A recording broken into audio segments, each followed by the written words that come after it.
Good morning, everybody. It's 10 o'clock on May 14th, and we're going to get rolling with the policy committee meeting. Chair Chris, Go ahead, Elizabeth. I'd like to make a motion to amend the agenda so we can discuss whether or not we want to have a meeting in June. We could add that to the agenda. Okay, we can add that meeting discussion for calendar on the end of the meeting. Okay, thank you. Is that all right, Christine? Right. Okay, looks like we got quite a bit to cover today. First one is 300 employees code 339, the uncompensated leave.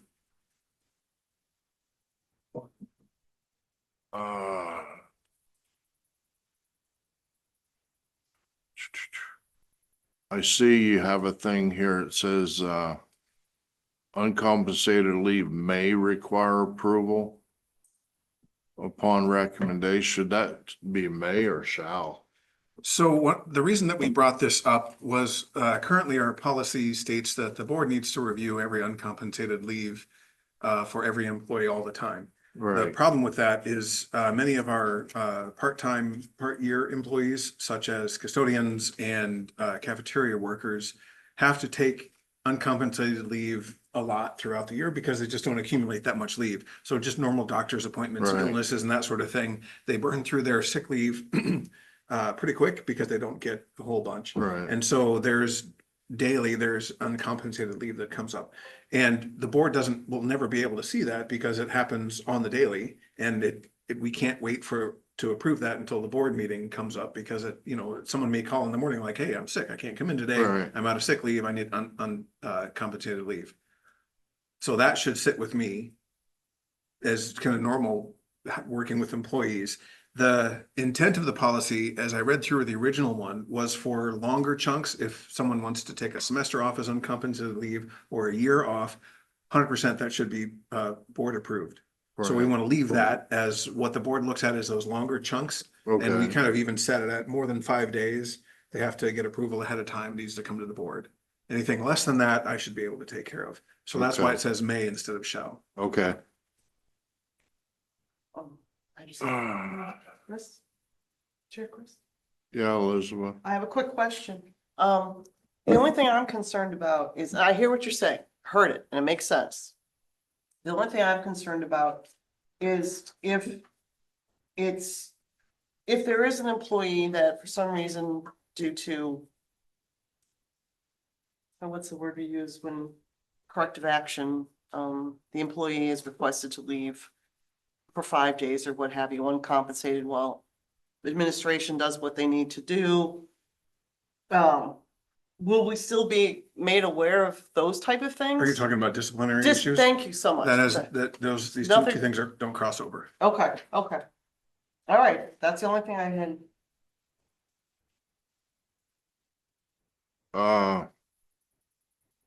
One question I do have, just because of what you said, it says about the application for uncompensated leave greater than 5 days will be required by the board.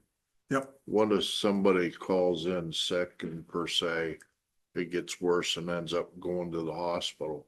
They bring in doctor's notes. We look at there's family emergency medical leave and that sort of thing that becomes available to Right. them if there's kind of that extended illness Okay. situation. And that doesn't need the board approval. Correct. No. Okay, I'm all right with that. You guys, first read then? Yeah, let's move that one to first read. Okay, good. First read. Next one, procurement cards. I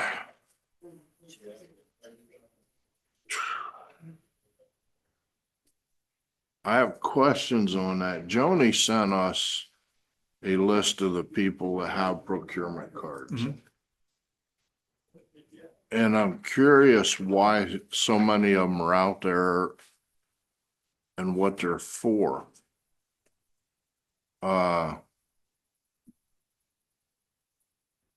do we need to have that many out there? And there's a few things that I really got a question, and I'm not that familiar on it, so please forgive me.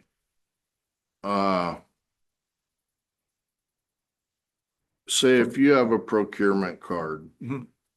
and Christine wants to go buy something, needs something, do you just give it to her and go do it? How does that work? Cause, So there's a procurement card that's in my office that's assigned to me. right, And if a purchase needs to be made on that card by myself or by Christine, we talk about it, hey, can we use it? We fill out a form to get pre-approval for use of the card, and then we use it. So there's a process we go through. It's not just kind of a at a whim, go pay for or buy something. okay. Cause that's what I was curious of. Who has the ability to use the procurement card? So that's Then- why we have this process set in place whereby if you want to make a purchase on the card, then you fill out a form that asks permission. So then it runs up through supervisory and either myself or Joni signs off on approval for that generally. There are some other things that are kind of repeated expenditures. And I think Christy and Joni can probably speak to what those look like. But as a general rule, we have this process set up to get permission before the use of the card. Okay. Cause I looked at this list you sent Joni. And I was really perplexed by it. Because I didn't understand why Megan would need one for curriculum. I didn't understand the athletic club accounts. I didn't understand why human resources and special ed would need one. When we don't have principals having them. And there's other departments like property services, they don't have one.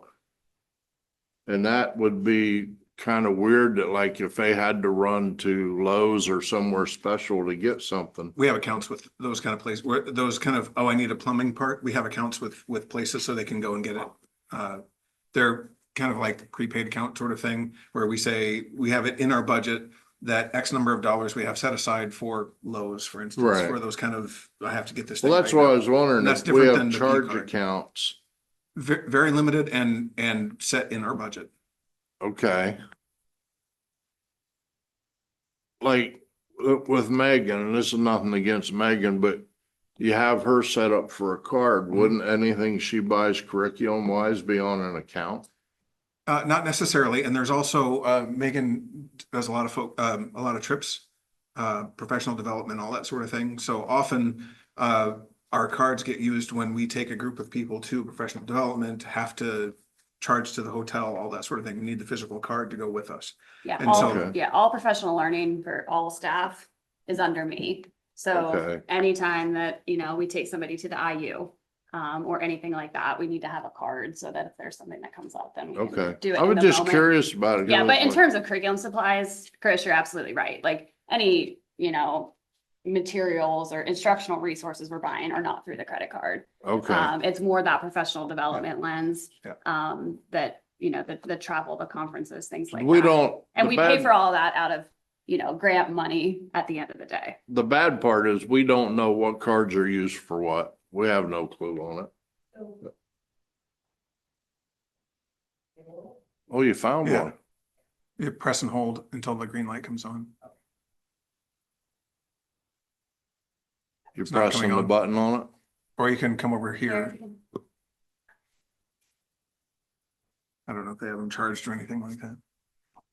So basically, the cards are used for that exact reason. If it can be purchased online, a purchase order, we require purchase orders for almost everything, but you can't for training and travel. Right, So that's why the credit cards are used. That really is the only purpose for the credit cards. And again, Megan for training, special ed, they also go to training. You start, and they usually have to take the cards with them. Well, you start going to training and all the cards are gone. That's why purchasing has one and payables has one for people in here that might need them. Sometimes there's a teacher who wants to buy a subscription to something. learning, some kind of learning. You can't do a purchase order with some of those companies, but Okay, it is very, very limited what we allow. Webinars, sometimes to purchase a webinar from like Hasbro, myself. Webinar from Hasbro, they won't let you do a purchase order. right. So you use a credit card. But again, it's very limited in what we allow. Property services, great point. We have accounts at Lowe's and all the other area businesses. We have accounts set up, and then Okay, we just receive a statement and we pay from the statement every month. But again, it's all through a budgeted process. I kind of figured, but I was real curious on the credit cards. That's all why Mhm. different departments have them and different ones didn't. And I know Right. this procurement card thing has been getting batted back and forth for how Right. long now? Right. And well, you And guys that was are, Elizabeth's baby. She yeah, started you that. guys are asking the questions. We're trying to answer them so you Oh, yeah, can it's good. resolve and move on. So Mhm. it's And, kind of, and really, we have trimmed it down. There used to be 25 credit cards out there. We have trimmed them Really? down. We have trimmed them down and Wow. we have very, I feel like they're very controlled. It goes through a 3-step process. Dawn receives the statements. She gets all the receipts. They go through Christy, they go through myself. We have many sets of eyes on them. And Okay. again, it's very limited purchases. All right. Did you find anything in there that you had questions on? Well, the only thing I wanted added in here, you did a great job. You took the hybrid of the other. Thank you so much. This worked out really well. The only thing I don't see in here is we mentioned no sharing of cards. So if the board approves this list, these folks can't share the card. So I couldn't find that in here, so I don't know. that's not very realistic in terms, so either we Okay. have a few people that have control, like the one for my office that Christine and I can use. Okay, Or we need one for me and one for Christine. So rather than having one for every possible case, we wanted to reduce it down to a fewer number. And those cards are controlled by fewer people. But there are times when we have to assign it to someone on a short-term temporary basis. okay, all right. So these cards are only used for travel and emergency purposes. I wouldn't say only, that is the most often. There- Okay, There are good. some things that just can't be put in by a purchase order. So there are some professional organizations like ASCD or some of those kind of things that require a credit card to purchase. A membership, Yeah, those Fee. kind of, yeah, those sorts of things. okay. Then I saw you took out number 4 as supervisor, so the only ones that can approve them now are the business manager and the fiscal operations supervisor. Which is Christie. Yes. Okay, Well, okay, and then on page 1, the very last section that's highlighted, you wrote, the superintendent or designee shall be responsible for determining which district employees are authorized to use the procurement cards. Can we just, the board approves who gets the cards, but can it just be the superintendent instead of designees, so you become, So I would like to have the business manager Sure. involved in that conversation. So that's Okay. the designee. The only person I would pass that to would be Joni. would you be okay with this then, the superintendent or a business manager? Just so, I'm not thinking about the future, okay? So we don't have to come back to this again. Would that be all right? Sure. Sure. Okay, so we're gonna change the word designate to superintendent or where are you at? Bottom of the first page. bottom of the. first Oh, line, okay. Right there, Right here, superintendent or business. yeah. Okay, that's great. Just to close that. And then, So that one, Christine, you're gonna change to the superintendent or business manager. and then, oh, sorry. Then on page 2, item number 5. Just for the business manager and just get rid of fiscal operations supervisor, so you always have just one person. Or if you want just the fiscal operations supervisor, so it's just one person that? so I or- think you need two sets of eyes on it. Well, Okay. and also the flexibility if Joni's at a conference or on Right. vacation or Christie's somewhere else. So it gives us the flexibility of having Okay. the two of them that Exactly. understand the budget inside and out can make Yeah. that determination. Okay, well, that And makes, one might miss something, the other might pick up, but if one's out, then the other one can keep the ball rolling. well, that makes sense. Thank you. All right. You good with that? Yep. And then this has administrative regulations. Thank you for putting this on, even though the board doesn't do anything with administrative regulations. I just wanted to know on your second paragraph there, that's where I got that information from. Where it says, where that requested the change, where it says superintendent or designee, when I requested you consider superintendent and business manager. The second paragraph, it says that there. And our business manager. Yeah, so it's Mhm. consistent, Okay. okay? Yep. All right. So with that change, we're okay with that first read. Yeah, let's, Um, with that one change to the business Right. manager, cross out designee and make it business manager, please. and if I may just add one more thing, please. And I do remember the procurement card list has gotten, it keeps shrinking and shrinking and shrinking. And I'm not gonna stand in your way of how you would need to operate, but I will say this. If you and the team can find another way just to lower this list into a reasonable amount, What does reasonable amount mean? whatever you think is the absolute minimum that you can function appropriately. If you think this is the bare minimum, then this is the bare minimum. Yep. That's where we are.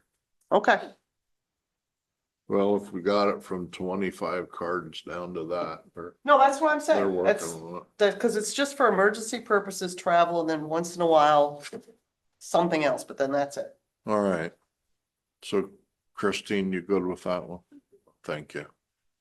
Okay, number 3, 625 AR1 procurement for credit cards. Oh, that's For the the one AR. that she was just talking about. Yeah, that's where I took that Okay, same text and just all right. made it consistent with the policy. So we're good with that to go to first. Yeah, read. thank you all so much. It's been So a, it's an AR, so it's not a first Or, read. okay. yeah, so it's just they are. Just informational. wanted to put that in front of the policy committee. It doesn't even have to go. Okay, I didn't know if that had to go to the board or No. not. No, it's all Are we Mr. okay to, for the June agenda to add the procurement card users since That's, the board will be annually? Yeah. Or do we just wait until July? she I- should be recorded, right? I think we should be all right to go, do you? Yes, Yeah. yeah, So we just have to make sure that the order is approve the policy first and then approve the list after. Mhm. Right. yeah. Yeah, thank you. Does that work for you Yes. and your time? And then line- whatever we- Okay, Well, Yeah. it says May in the. It says May in the, so typically it says May in the policy because that's when we brought it up first. Mhm. So we'll just Right. bring it back in May. okay. So we'll do the policy first and the list second in the board meeting. The next one.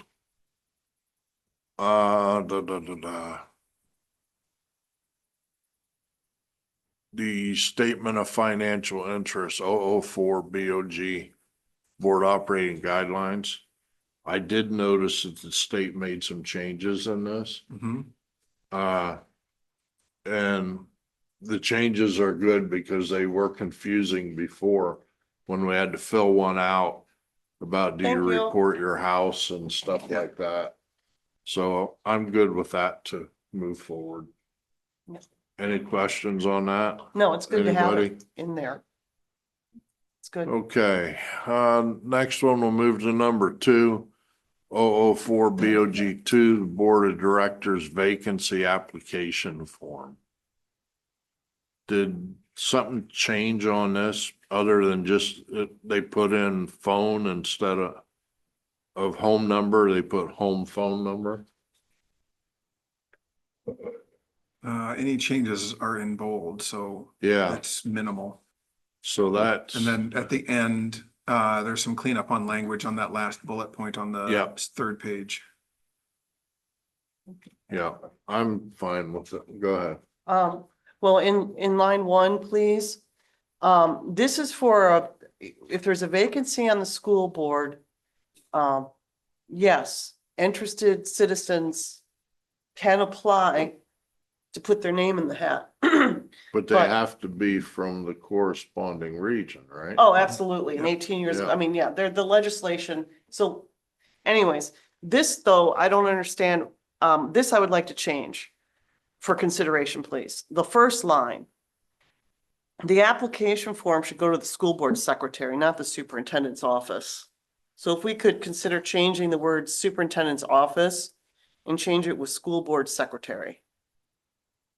And then the second line is fine, but then the third line, it says attention, and then it would say school board secretary. So in any situation, the superintendent's office is in that umbrella is the school board secretary, whether or not it's my administrative assistant, that person would still be part of the superintendent's office. That's fine, but it would still, it's the school board secretary, not the superintendent. So, It would always go to my office regardless. So no matter who's doing that job, that job comes out of the superintendent's office. yes, but the school board secretary is a separate entity. Not true. Well, not right now, it's Mhm. not, but technically the board has their own secretary. That's not the only, the board is able to hire two people, Mhm. period, end of story. Superintendent, assistant superintendent, that's it. You can't hire a secretary by law. You can hire me to hire a secretary for you, and that person will sit in the superintendent's office. And Well- That's just the way the law works. why do they call it in all the stuff I've read, it says board secretary, board treasurer? Well, it says. Because those are established offices in school law for how the board is constructed. So the Okay. board secretary has specific jobs, but the board doesn't hire the board secretary. May I please, I don't want to get into semantics here. It says in legislation, we can, if you want to ask the solicitor, you can ask the Right. solicitor. We hire the superintendent, we hire the solicitor, we hire the secretary. No, So- you don't hire the secretary. You're only out, you direct me to hire a lawyer, a solicitor. And I bring those contracts before you can decide which one, but it's ultimately, I'm the one who's doing that. The board only directly hires a superintendent and assistant superintendent. That's the only two people that the board by But we law is. approve a board secretary, You're board right. treasurer. Correct. Well, it's, all right, we can do the research later, but legislation says hire.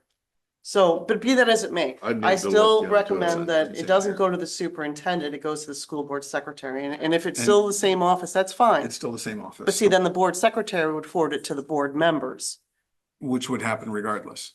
So, Then So okay. that- There's Okay, the- could you put it, did the application form to the superintendent's / board secretary office? the board Is secretary doesn't have an also- office. So I don't understand why this is an issue, because no matter who you designate as the superintendent's, or I'm sorry, the board secretary, that Right, person will work out of the superintendent's office. That's not the law, but that's okay. I'm just asking this because Yeah. Tracy didn't work out of the superintendent's office. For the purposes of her for her board secretary job, she reported to me. Okay. All right. Well, I'm still sticking with, not the superintendent doesn't get the board's applications. The school board secretary gets the board applications go to the board members. And I'm also curious, so you seem to be saying that there's built into the system some sort of rift between the superintendent and the board, or some sort of distrust about this? That's another thing I'm confused about. Like, what is it you're trying to convey by not having it go to the superintendent's office? It's an elected position Right, for a and so are board. you suggesting that I'm not capable or responsible enough to have an objective manner of dealing with applications that come in around board members? This is my suggestion for consideration, is that applications for board vacancies go to the school board secretary. That's my recommendation for consideration. Okay, but if it goes to Christine, who's our designated school board secretary, it's gonna go to him regardless. I mean, she doesn't pass stuff directly to us. Well, school board secretary, I would think would do that, but She does pass stuff directly to you guys. But it's through you. Not necessarily. Okay, There's things that come from PSBA that she passes right along, and I'm included in that. Again, kind of the way it's set up is the superintendent is privy to all the communication that goes to the school board. Again, that's kind of the way the system is set up. I've never looked into this. I'm curious, could we look at, do you know what legislation it is you're talking about? where it states what the school board is responsible for and what Do are you things know that we what vote it on. is that we could look at it, or? Well, I probably can't find it right this second, but it does state in the 000 somewhere that what we hire and what we do. So, I can look into it tomorrow, or maybe tonight. Okay, cause we're just looking at guidelines. It's somewhere in there. It's in the 000 what we do. I've always been confused on the board secretary thing, cause I thought that we were to have our own secretary. That's not the way it's set And up. It's- we were the ones that authorized that secretary and that treasurer, That's true. because we do vote on it. Yep, I that know part's that. true. Yep, but that's. right. So we're In terms on, of hiring, that's different. what would happen? I'm just gonna throw a scenario. What would happen if the board treasurer or the secretary of the board disagreed with approving them? Then what happens? What do you mean Cause approving you've hired them. What, say, I'm not sure I follow when you say. Okay, we just approved Christine Mhm. and Joni. Mhm. You're saying you hire them, but then we have to approve them, right? Yes, so I'm trying to look between what you're saying and what she's saying. So, I hire folks as kind of general job descriptions such as business manager. Inside of that sits other types of duties. And for class 2 districts like ours, typically, in every case that I know about, the business manager is also the treasurer of the board. Right, Because it makes the most sense, because it's the person it's just kind of set up that way. Same thing with the school board secretary. Every district I've worked in every state, in every district that I've looked at, the superintendent secretary in class 2 districts like ours right. is the superintendent's administrative assistant. It wasn't Tracy, it wasn't for while Tracy Long was here, but not for the whole time she was here. It was only for a couple of years. And that's Okay. because of some issues that were happening in the superintendent's office about who that person was before Patty was there. But Okay, before that, it was the superintendent's administrative assistant. all right, now you say you hire, but should the hiring process go through human resources? Ultimately, I'm responsible for all the operations of the district. When I say I hire, my team does it, but does most of the work. I don't get involved in every single thing that Right. goes on. When it's something like a business manager or administrative secretary, HR does a bunch of it, but I'm the one sitting in the interviews and doing all of Right. that. So I'd like to know what she's talking about, just so we're clear on it. okay. I don't really see a problem with the way it is, but if one member says, well, I got questions or that, then we need to look at it. Should we just table this for right now? I don't, just ask the solicitor. If you'd If like, it- I if can it forward this needs question to. on to the solicitor. Could you forward it on to Sure. him and ask him and Yep. just have him email us what he comes up with? Yeah, does the school board hire their own school board secretary or not? Okay, I will send that question along. All right. So we can move on then. Or I should say, does the school board have the option? Or however you want to word it, but bottom line is, it's somewhere in the legislation. I can't find it right now. Okay. Well, we'll ask the solicitor Mhm. that question, and that way we all know. I always thought that, like a situation with Tracy, she was hired by the school board, No, but like I say, I She was not. don't know. and she wasn't originally hired to do that role. She was hired to be the HR specialist. Right, And then that role was assigned to her a few years ago. okay.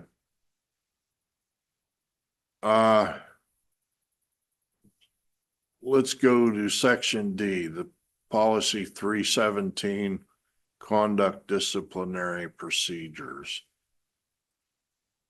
Now, we're talking about this and making policy. This is something that I thought Justin would have been here to go over this with us. Typically, he would have been, there's yesterday, Monday, Tuesday, Wednesday of this week, there's a federal programs conference. Okay, And since he's our federal programs person, he had to be at that. no problem. I didn't know because Yeah. I've got questions on this. Under delegation or responsibility. None of those items there are marked. And I think they should be. And when you go down to in the first section, I think it's second page, number 9. The carrying or possession of a weapon on school grounds without authorization from the appropriate school administrator. I think that should read that it goes through security committee. And then a local judge has to sign off. That's the law. For anybody to be able to carry a weapon on school property. What section? I'm sorry, I'm not. I'm seeing on where- page 2, Number 9, number 9. number 9.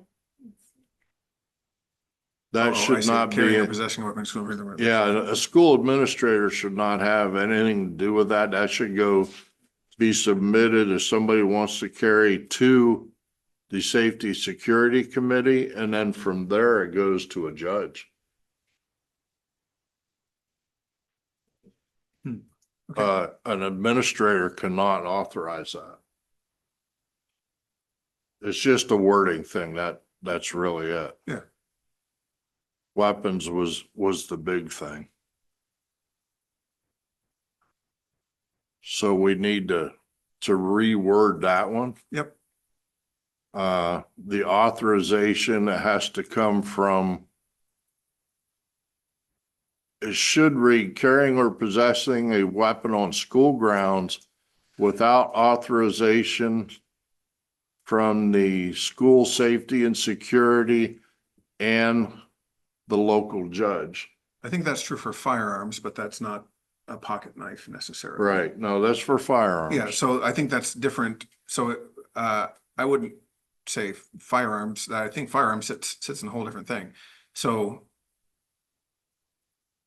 maybe don't- some clarification to exclude firearms from that.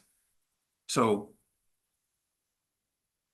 because we have exceptions for firearms only for our school police officers, and Right, that policy sits somewhere else. So rather than going through, it has to go through the security and judge and all that sort of Right. thing. I would rather say, clarify in number 9 that we're not talking about firearms. yeah, there should be something in Yeah. there relating to that.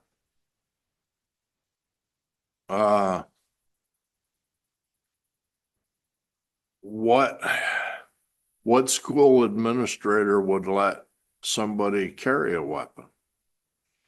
Or possess one? Well, weapon definition is pretty broad, Right, right? So we it have- is, because a pencil can be a weapon. Well, but in statute, right? A pocket knife can be construed as a weapon Right, under the statute. And so I'm okay with Mr. Varelli giving permission to our shop teacher to carry a Leatherman. right. Okay, well then. We need to go back into that and start at number 1. Every one of those actually should be Yeah, marked, I'm not correct? sure why they're not marked. just said that I think policy 317 are fine. Okay, so I'll clarify with Justin and we'll come back on this one if that's okay. Okay, yeah. That sounds good. So we'll just table this one for now till Yep. you talk to Justin? Yep. Because there's some other things in there.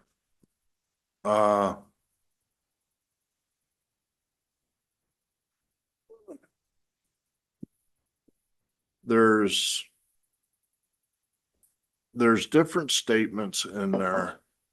That, like under number 11, there's a paragraph says the district may take disciplinary action on employees. I think that should say either will or shall. So look at the rest of the statement, though. This is if someone does something outside of their normal job, right? So they're Right. not at school, they're off in their private lives doing something. And if that something it may have nothing to do with the school district and has no impact on the school district, it's their private lives. I wouldn't necessarily want to have the school district looking over everybody's shoulder every minute of their day. Well, I Now- agree with that. Now, if there's something that they do that has an impact on school, that changes, then I need to do something about it. Okay, And that's what that paragraph says. Has a direct nexus to or obstruct, disrupts, or interferes with the teaching, so forth. okay. Then you go down under the next, the superintendent or designee shall develop and disseminate disciplinary rules for violations of board policies, including but not limited to, and then it has that list of things there, All those should be checked as well. huh? All those should be checked as well. They should all be checked, but I think verbal warning should not even be there. Has to. Why? I can't go for Because if almost, it's not on, okay, what about if you put documented verbal warning? Because if it's not on paper, it never happened. That's true. correct, but so the verbal warning legally is part of due process. Okay, And that's why it's in here. And yes, all of my staff knows and is trained, if they do a verbal warning, then they follow that up with an email. It shouldn't be in policy necessarily, because we put it in policy, then it changes verbal to written, and it's no longer part of due process. We skip a step on due process. could we put behind each one of them documented in parentheses? That way you have a paper trail? Again, that's known by administrators that we have to have a paper trail when we're going through these things, and we do a lot of training for administrators on that. Again, what I don't want to do is make it look like our policy is subverting due process by creating a written warning when it's really intended to be a verbal. Okay, but I still think that if it's not on, I've been told so many times through the years, even when I was in HR. If it's not on paper, it never happened. But we're still required by due process to have a verbal warning. Okay, but So we follow up, so we follow that up with a quick email saying, hey, when we spoke on this, I told you this, and this is what the expectation is. okay, and then where does that email go? That email goes to the staff member, and then a copy is retained in that staff person's record. Okay, Actually, cause that, none of that is in here. That's what Correct. I'm asking. yep, that's part of our procedures. It doesn't have to sit in policy. Policy is reflective of the due process law, and then we have more refined. Okay, well, all of those need checked. Yep.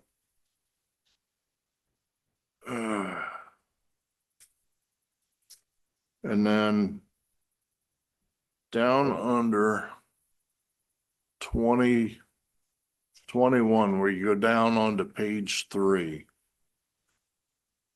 The superintendent, an employee shall be required to submit new criminal history, background checks and all that. 21 was blacked out, and I scrolled down to the bottom of the page. And there's several instances in here where it says about the delegation of the superintendent. Should that be changed to superintendent and HR, or HR and or superintendent? In other words, that's taking you out of the firing line.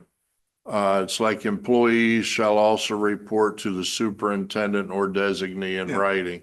Well, so I That think should be HR I or think that gives us can do. flexibility, right? So this is written such that if changes go on and for some reason we have to change around the central office so that the superintendent is now the HR director again, then it should be superintendent or designee, you know, so I think the superintendent or designee gives us a flexibility. Okay, because there's a lot of things that should be going, just, you know, if we're gonna have an HR department. Yep. Let them take care of all this discipline And they do, that's why it has or designee on there. okay. That's why I was wondering, should it say Yeah, HR? It should say designee, that gives me the flexibility of getting it to the right person or the right department. Okay. Cause what's gonna keep it from somebody saying, well, Frank did this to this person, but not to me, or vice versa? They're welcome to make that That's taking accusation. you out of the loop that way. They're welcome to make that accusation, and then it'll be up to them to show that I'm acting in an arbitrary and capricious manner, which I don't. But it'll be up to them they can't just throw out an accusation and have that be truth. They have to show that it's true. Well, I just, well, can I? yeah, go ahead. All right, why don't we do this? I like everything that you said, checking all those boxes, but if we can have Justin here for our next meeting and get his viewpoint on, because quite honestly, I like the idea of just having it being the human resources director.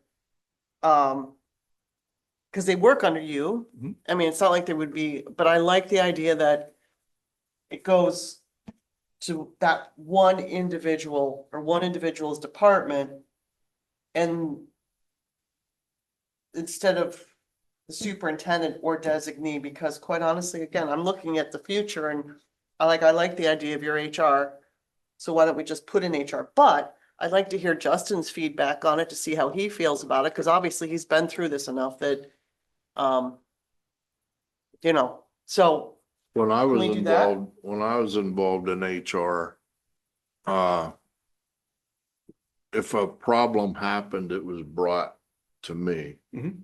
to deal with. I Mhm. didn't run to the superintendent and say, what should I do? It was my responsibility to deal with that and keep not the superintendent, but the supervisor out of the loop.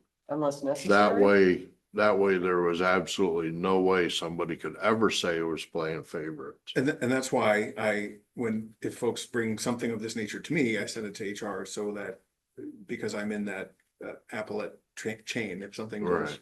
then I have to listen to an appeal or something like Yeah, that. if they bring it to you, it has to go to them. Right. So, yep, which is why there's that or designee in there. Again, these are written to be fairly flexible for district sizes that are kind of all over the place. Well, just my big question is where it says designee, Mm-hmm.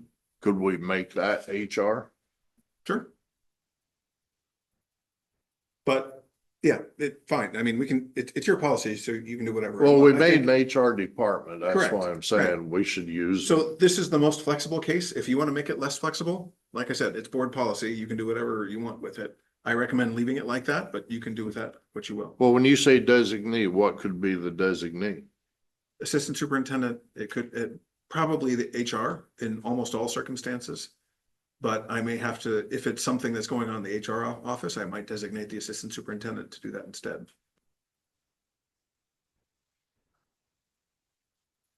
Yeah, that's just a real confusing gray area there. Sometimes it has to be to make it as flexible as it needs to be in order to cover every situation. Well, Chair Chris, What's your recommendation? What's your thought? my thought is I like HR, but I want Justin to be animated, come to the meeting and tell us the pluses and minuses, his viewpoint. And then, you know, I mean, my feet aren't in the cement, okay?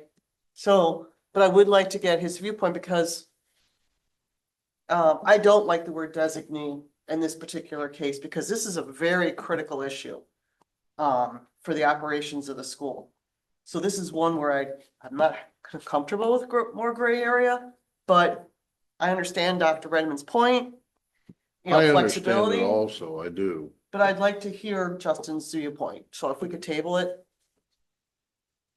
I understand what you're saying too, but Mhm. from my perspective of HR.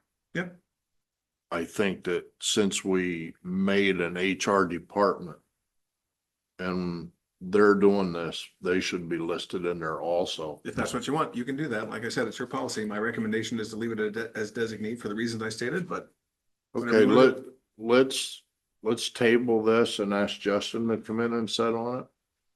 Okay, And then we can go from there. oh, good. Okay, Christine? Oh, and I found the secretary thing, it's in 005. So it's for assistant secretary, but there's also another one for just secretary. So leave it for now, but What's it say? there? 005, let me go into it. We're gonna go into it. We'll do it right now. I pulled up the legislation. 005 under appointments. Assistant secretary, number 4. And then also number 7, other appointments the board deems necessary. The board So- shall have the authority to appoint, which is different than hire. Right? That's why we asked the solicitor. Sure. So, there you go, okay? Okay, so we'll bring that back and you'll get a clarification Yep, from Dave. I have a note. Mm-hmm, Mhm. yeah, can the board hire? Okay, Secretary. let's move to number 2, 317 AR. Okay. Anything on that we need to change? Okay, let me, if you just give me one moment, I'm just switching back to our agenda. So, this one is tabled. Christine, do you want me to write on here and highlight we're tabling this or? No, that's good. Thank Okay, you. I didn't want to mark it up on you. That's fine. Oh, you can if you'd like. Yeah, Thank you. we know that one's tabled till we get. Okay, so I'm sorry, which D number are you on, Chair Chris? We're going to 317 AR1 disciplinary procedures. Okay, well, this is my suggestion, not so we can just consolidate our time. Like, if we could wait to hear about Justin's feedback or recommendations and then look at the 317 AR1, AR2, because it may or may not reflect what Justin has to share with us. I don't really see anything change wise in here. So, Okay, Chris, to your point about the verbal warning, if you look at the bottom of page 2, when it talks about verbal warnings, Yeah, that provides that okay, backup that you're mentioning. okay. yeah, you gotta read everything, every little thing, right? Good catch. Yeah, it'd be nice if that could just be Yeah. consolidated into a policy and be done instead of having, It's better situated in the AR than it is in cause policy. boy, you gotta check, you gotta check, you gotta check. Well, again, our administrators are trained on how to do this. All right, number 7 on step 2, Number the 7. verbal reprimand. Administrator for the to the personnel office. Okay, now what is the personnel office? That's HR, right? It's part of HR, but HR also has payroll and that sort of thing in it. Okay.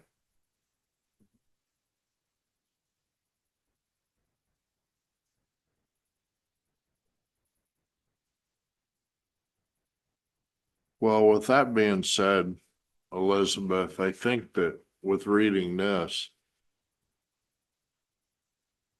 I don't think we need to ask Mr. Lindsay on that because it's right here in the AR. Which part? I'm sorry. If you go under step 1, the verbal warning and reprimand, Uh-huh. it's here in the AR, it's not in policy, but I think it could be to both, but it is here, it's in writing, so I don't think we're gonna need to bother them with it. No, I don't think so. Just the board secretary and assistant secretary. Yeah, Okay, hiring a, so I'm gonna say we don't need to move forward on that, but it's okay with okay. that change that you have in there. Okay, next one, 317 AR2, the arrest conviction report. I don't really see anything big except the stuff in bold on the last page. Is this a recommendation Yes, or a law update?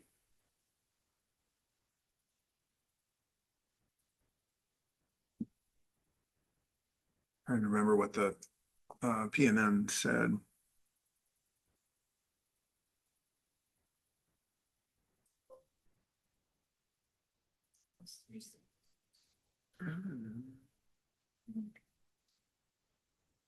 I think it's just clarification on how the law works and how we need to To follow through. follow through, yeah. Okay. I don't have any issues with that, and that's an AR also, Yep. so let's just follow up. Number 4, 317.1, educator misconduct.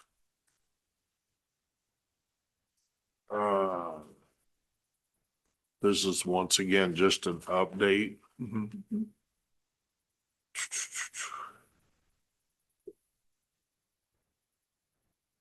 Elizabeth, you see anything that needs changed on that? Well, this is, item D4, correct? Mhm. And Yeah. because Word has hijacked me, so I'm going by my notes. 3.317.1, volume 2, 2025, correct? Yes, Okay, I just want to make sure, because I can't, again, it's page 2. Delegation of responsibility, this I think goes back to Justin and getting feedback from him or his input. Whether it would be superintendent or HR, or just superintendent or HR, and also link number 5 doesn't work. so links get cleaned up once we send it to PSBA after the board approves, then we send these to PSBA, they do all the link cleanup and stuff like that. No, I appreciate it, I just want to let you know that I did read the link through a different portal. And we're good, it doesn't say superintendent, it doesn't say HR, it totally leaves it up to the creators of policy of the for the technical part, so Yeah, see, I just want to make sure you knew that. this I do is look at kind of that. where I was at. Everything says the superintendent or designee, and that should be HR. Well, again, And you. the policy is written to scale across all sizes of districts, and it may be that the Title IX coordinator is someone who doesn't work directly in the HR office. Right. And so parts of this policy, I need to be able to designate an issue, and it doesn't always necessarily come through me personally, but something comes up through our process and it goes to the Title IX officer, which may or may not work in Right, the HR and- office. If it's Title IX, like if a kid's filing Title IX, that's who it goes to. But this is for employees too, right? So Title Right. IX can apply to employees also. But I think HR needs to be mentioned in a lot of this. Should we table it until we hear from Justin? Because Justin may or may not want to be involved with this. I don't know. But I feel Again, strongly. if something happens with an employee, HR is going to be involved with Yeah. it. So the superintendent or designee is the most flexible way of making sure that I and my staff and our systems can direct things properly. It's the most flexible way of doing it. And again, it's our systems and processes that sit underneath policies that direct things to the right person at the right time for the right issue. Right. I just want to be able to take because of past history, the chance of favoritism out of it. I don't know that changing the words around is going to address favoritism issue. That needs to be addressed elsewhere and not in the way the policies are written. Okay.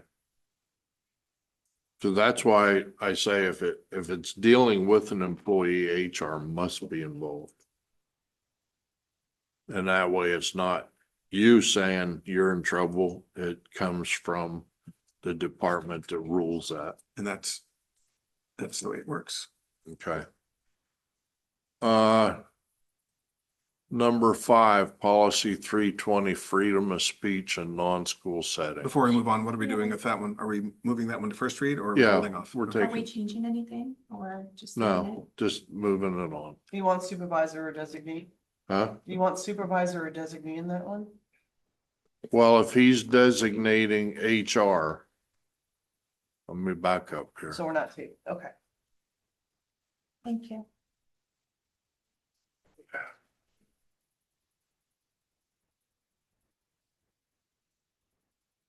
Can we put on all of them that do that, Dr. Redmond, can we put supervisor slash HR or designee?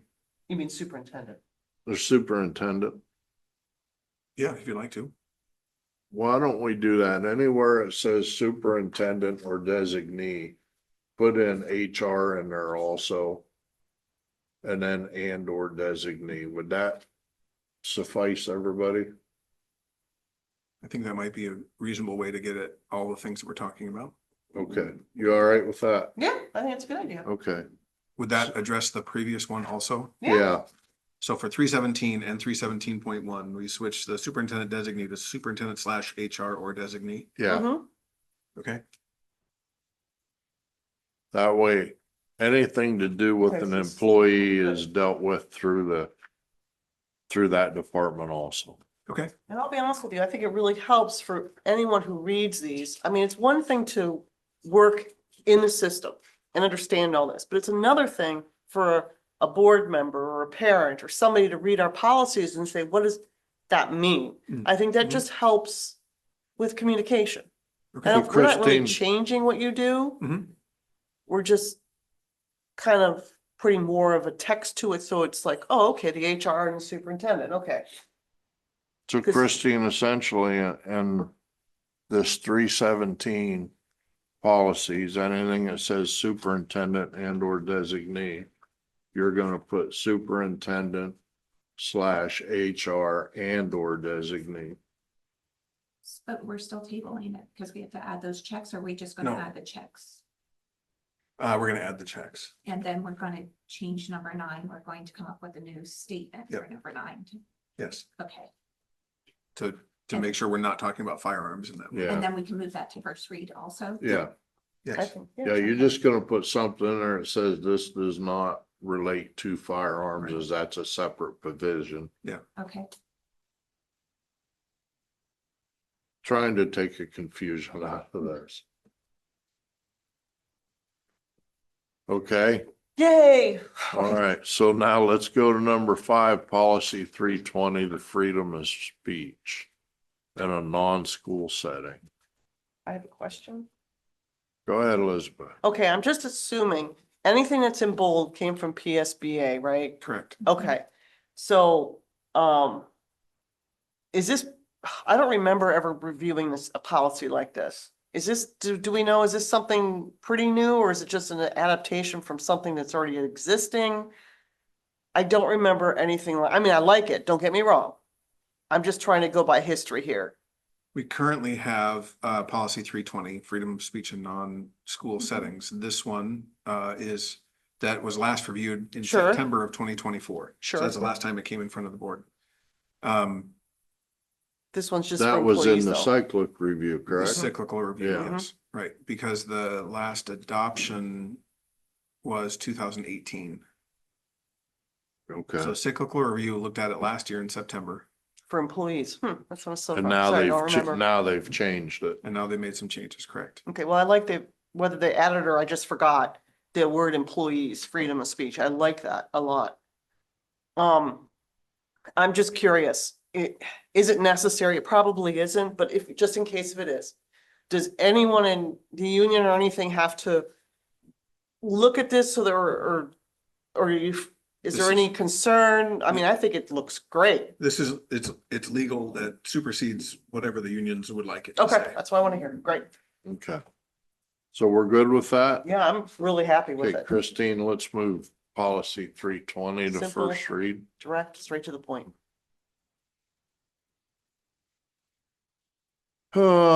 Policy 718, the service animals in the schools.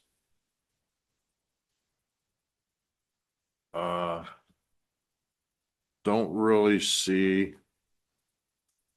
Let me make sure I have this. So there's only a couple of changes on this one, just as, such as, it has to be, if it's a part of a student's IEP, it has to be written into the IEP.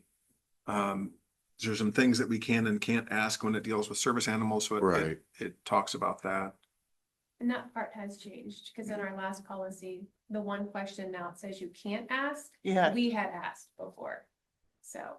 Yeah, I see that, because anyone who reads that page 2, district may not, request documentation, this, that, which I don't think is fair to the district, but we can't, if that's the law, it's the That's, law. that's a federal law. So So- anyone who says I need a service animal, we pretty much have to take it at face value. Right, and the only thing I don't like about that is PSBA didn't put a link.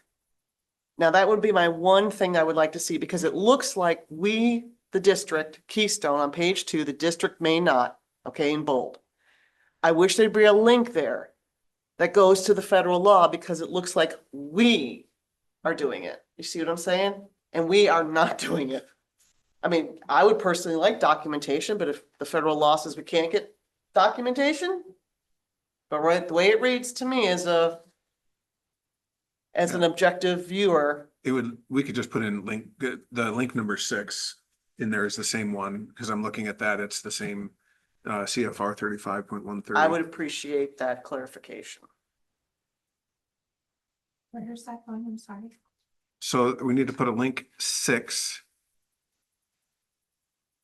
after the district may not, Page 2.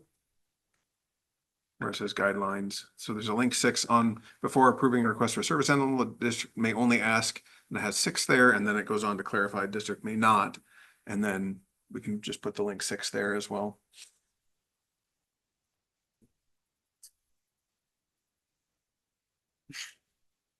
Good.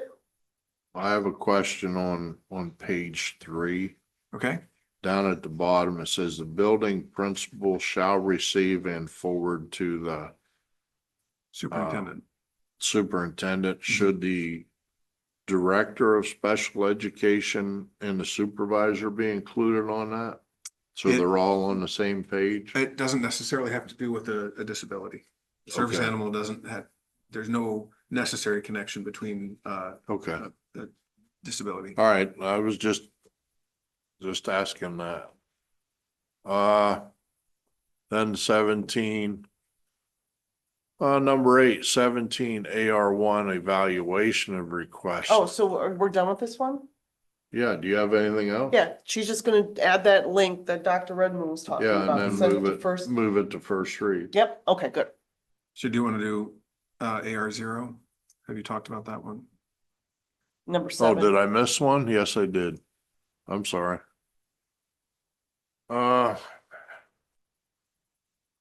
Is there anything on here that you feel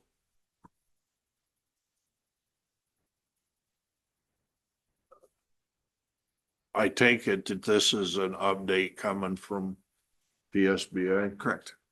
So acknowledgement about students with allergies to service animals Right. and that sort of thing.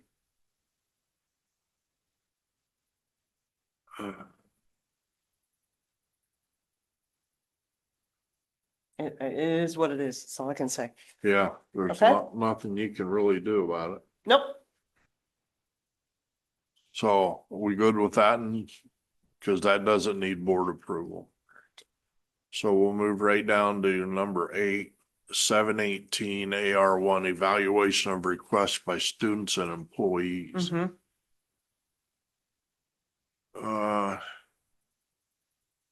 Administrator may ask if a request.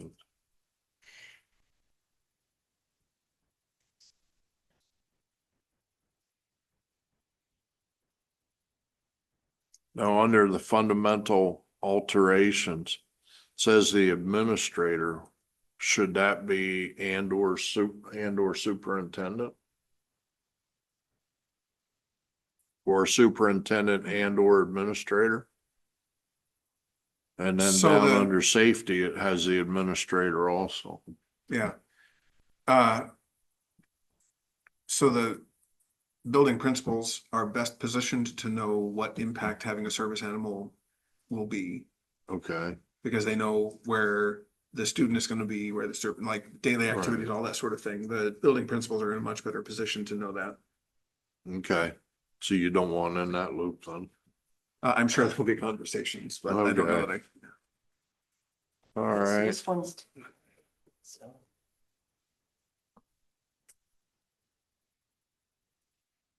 You have any questions on that one, Elizabeth? no, it is what it Okay. is. You know, Then I'm gonna. we don't have anything to do with it. What was what was it you wanted added on to the end there? The, Meeting in whether or not June. we're gonna have a meeting in Oh. June for these loose ties, loose ends. Which loose ends do we have still? Well, last year, we didn't have a couple of different meetings. And then all of a sudden, we were bombarded. Do you remember that? Where we'd have Yeah, that- 20, 30 things on the, Well, so that was a combination of a couple of things that happened. One of them was finishing up the cyclical review, but then there was another PNN with a whole bunch of stuff that came Yeah. out.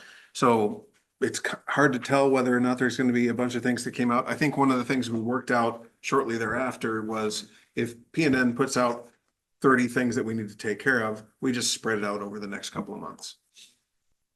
So rather than trying to get it all done in one meeting, if there's a whole bunch of things that come up out of the PNN, we'll figure out a way, we'll have to do it now because there's a legal implication. There's recommendations that we can spread out over time and that kind of thing. what about, we have what, 3 meetings that we're not scheduling? June, July, December.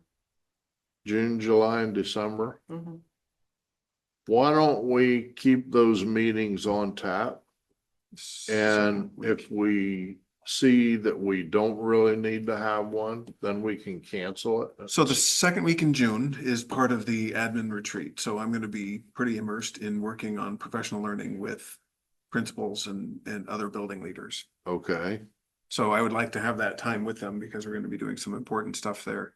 The 9th of July, We can change the date. Is- I don't care if we change the That's a date. board meeting. You had that thing with the principals, right? Isn't there something with the I'm principals? sorry, the 8th of July.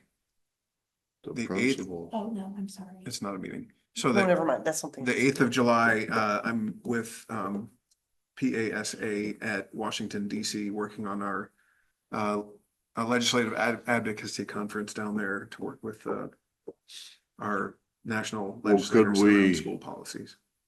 Could we reschedule a meeting? Cause I'd like to stay current and stay up to date with stuff going on and not let it build up. But who knows? I might not even be on policy committee Well, next December year. is different, yeah, because they're gonna reorganize. We don't know what's gonna happen in Yeah, we December. won't have, the December Right. meeting, we won't have the new committee established by then. Right, Because the reorg has just happened and then it takes a couple of weeks for the board. so chair to we're do only things. really talking June and July. Mhm. Mm-hmm. I think we should have one in June because it's before the voting meeting, and if there's anything we need to discuss, like one of these that we tabled, then we could bring it up Monday, the 9th, Monday or Tuesday even. Tuesday, Wednesday, Thursday. Like I said, I'm You're- working with. you're out? Yeah, Should we move that to Monday then? we can. Does that work for you, Elizabeth? Monday, the date, please, I'm so The sorry. 9th of Ninth. June. It should, it sounds right, but I don't have, I can see if Rachel can be the secretary. I'll be out. Okay.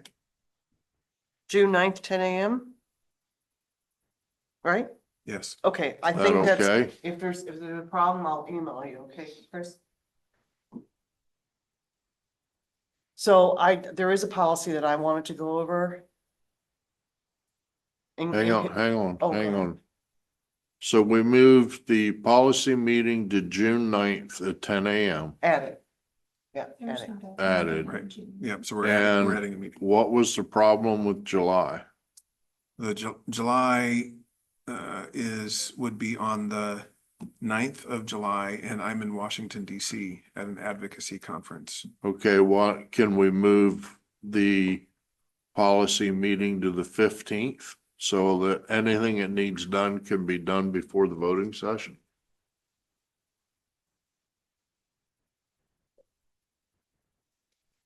That was my 1 week of vacation.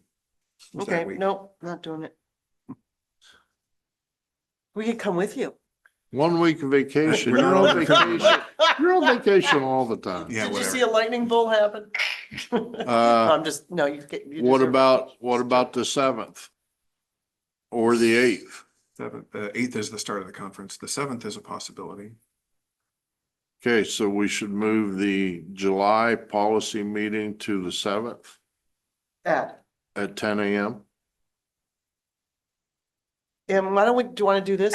Keep July as a, I know you don't want to advertise twice, Right. okay? Because that's, it's another $20 or whatever it is, It's 30. 63. 63, thank you. I personally, I think if we can get through June and get a couple of loose ends done and anything they want ready to go for August, I think we might be able to get away with no July.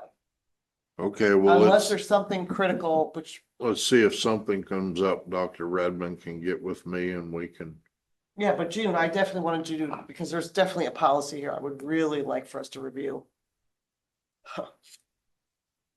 and then August, we're still good for the 13th. And then September the 10th, October, Yeah, then that's we're all right right. back on schedule. Yep. Okay, so we only have June and July we're changing, and July could potentially be canceled if need be. You good with that, Yeah, Christine? I'll get an announcement in. Okay. Thank you. Dr. Redmond, do you have anything else? No, other than Elizabeth, would you specify what policies you want to talk about in June? Even though it was last revised in October 10th, 2024. Which isn't that long ago, sorry, but it's policy 331, which then also segues to policy 309 and 626. But be that as it may, I'd like to start opening the conversation. We've sort of bounced this back and forth. Where would it be more cost effective to lease a car for staff to go from school to school to school to school to school to school? Or is it more cost effective to keep reimbursing staff when they're using their own car to travel back and forth between the schools, between schools, between schools? I think, So if I may, please, would this sit better in a finance committee meeting rather than a policy meeting? And if and through the finance, you determine like, we need to take a look at that, then it Yeah. would come to policy. Yeah, I definitely see your point, but I just think if we were all on the same page after we read the link for number one, the link, not to go into detail now, but I think link number one, where was it?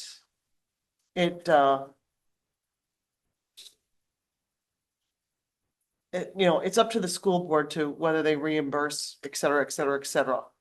And I It's want, also in, I'm sorry for interrupting, it's Sure. also in contracts. So everyone's contract, my contract, teacher's contract, everybody's contract has reimbursement for travel expenses for work-related things. right, and that's the definition of work-related things. So I don't know, I just think it's something that we could just discuss. And then if we feel like we want to take it to the finance committee meeting, we could, but I don't want to just dump on them right away until we kind of explored a little bit what our options are, what options we don't have, looking at the future. I don't know. So, and this, we're beyond our policy meeting, but Yeah. if you want to Right. talk after, I can give you a little more details on some of the things we're working on around leased vehicles. it That did- that may help, might eliminate the need to have a meeting in June. If we don't have to have a meeting, then Okay. that is better for everybody, I think. all right. Are we good for adjournment? Yep, Okay, we're gonna adjourn at 11:14. thank you.